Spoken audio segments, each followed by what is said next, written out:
সেখানে হেডমাস্টার আছে, সেটা আপনার সমস্যা না? তাহলে আপনি আপনার মাধ্যমিক উচ্চ মাধ্যমিক এটা আপনার সমস্যা? সারা দেশের প্রত্যেকটি শিক্ষাই আপনাদের সমস্যা। Clearly understood? সেই জায়গা মামলা করে আটকে রাখছে। ওই ৩২,৫০০ যদি আমরা হেডমাস্টার দিই তাহলে আবার ৩২,৫০০ দিতে পারি নাকি? তারপরে যে পোস্টগুলি খালি হয়েছে সেটা আমরা নিতে পারি। একই জায়গায় আপনার গ্রামে গ্রামান্তরে গিয়ে স্কুল কলেজগুলো আপনাদের মাধ্যমিক উচ্চ মাধ্যমিক দেখেছেন, শিক্ষক নাই, সরকারিতে নাই, বেসরকারিতে নাই। এমন ভাবে জটলা বাঁধিয়েছে এবং হাইকোর্টে যে গিয়েছে তার মামলায় স্টে ওয়ারেন্ট পেয়ে গিয়েছে এবং আজকে যে স্টে ওয়ারেন্টটা দিয়ে দিল, একবারও কি ভেবেছে কেন? ওই যে আপনারা যেটা বলেছেন যে আপনারা এতদিন প্রমোশন পাননি, নীতিমালা আগে কি ছিল? যিনি সিনিয়র শিক্ষক, যিনি অ্যাসিস্ট্যান্ট হেডমাস্টার, যিনি হেডমাস্টার, যিনি লেকচারার, ভাইস প্রিন্সিপাল, প্রিন্সিপাল 15 বছরের অভিজ্ঞতা থাকলেই হবে। গত 15 বছরে আমাদের কেউ সিনিয়র শিক্ষক হয়েছে? ভাইস প্রিন্সিপাল, অ্যাসিস্ট্যান্ট হয়েছে? তাহলে বুঝে শুনে কি আমরা করি কাজ? এই জন্যই তো আদালত স্টে অর্ডার দিল।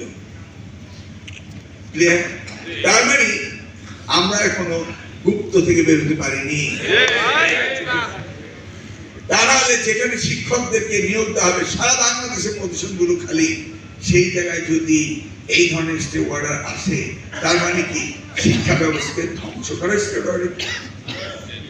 এই যে আমার প্রস্তুতি 18 তারিখ পরীক্ষা হবে, এই পরীক্ষা যদি আমি 18 তারিখে না দিতে পারি আবার 18 মাস পিছিয়ে যাবে। তার মানে বুঝেছেন তো, রিটায়ারমেন্টে যাবেন, প্রধান শিক্ষক হতে পারবেন।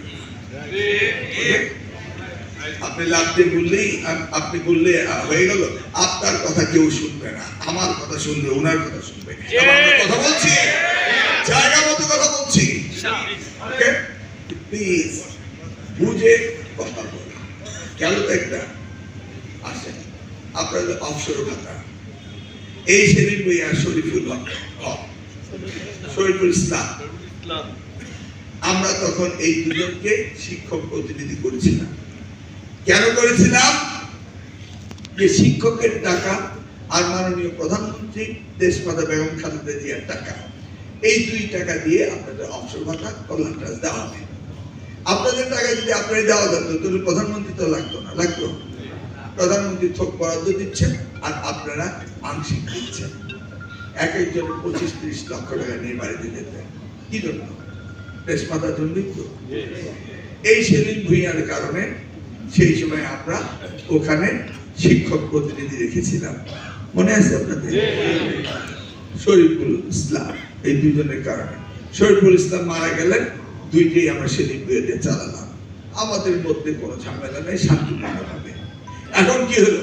এই শিক্ষক প্রতিনিধিরা বিগত সরকারের সময় সেখান থেকে টাকা আত্মসাৎ করলো। সেলিম ভুঁইয়া যদি আত্মসাৎ করতো এমপি হতে পারতো? পারতো না। টাকা আত্মসাৎ করলো, সরকারের কাছে টাকা নেয়। তারা সরকারি নিয়ম হচ্ছে ওই টাকাগুলো সরকারি ব্যাংকে রাখতে হবে। তারা প্রাইভেট ব্যাংকে রাখলো, যে এই সমস্ত ব্যাংক বাজেয়াপ্ত করেছে টাকা। এই যে আইন ভেঙেছে, কারা ভেঙেছে জানেন? ওই সময় যে শিক্ষকদের দেওয়া হয়েছিল, আপনার কলিগ, তারাই আইন ভেঙেছে, তারাই টাকা আত্মসাৎ করেছে। 2022 সালের পরে কাউকে দেওয়া হয়নি। 22-এর পরে 23-24 আওয়ামী লীগ ছিল না, তাদের সময় তাদের টাকা তারা লুটপাট করেছে। মানে কাকের মাংস কাকে খেয়েছে, বুঝতে পেরেছেন? এখন আমরা দায়িত্ব পাওয়ার পর পরে আমি সেখানে গিয়েছি, গিয়ে তাদের কাছে বোঝাপড়া করেছি কি কি ব্যবস্থাপনা নিতে হবে, সেগুলি নিয়ে আমরা সবকিছু ঠিক করেছি এবং সেগুলির সাথে বসছি। সরকারের পক্ষে থেকে সিদ্ধান্ত আসছে যে শিক্ষকদের যদি দেওয়া হয়, আগামী দিনে আবারও এইভাবে টাকা আত্মসাৎ হয়ে গেলে সরকারের কোনো জবাবদিহিতা থাকবে না। কারণ একজন সরকারি ঊর্ধ্বতন কর্মকর্তা সে রিটায়ারমেন্টে যাওয়ার সময় কোটিখানিক টাকা মিনিমাম নিয়ে যায়। সে যদি এইখানে এগুলি আত্মসাৎ করে তাহলে পরে ধরা খাবে। তাহলে প্রস্তাব হলো কি, আজ ভবিষ্যতে কোন রকম লিকেজ না থাকে, কোন রকম চুরি না হয়, সেই জন্য সরকারি লোক, প্রশাসনিক লোককে কমিটি দিতে হবে, শিক্ষকরা থাকতে পারবে না।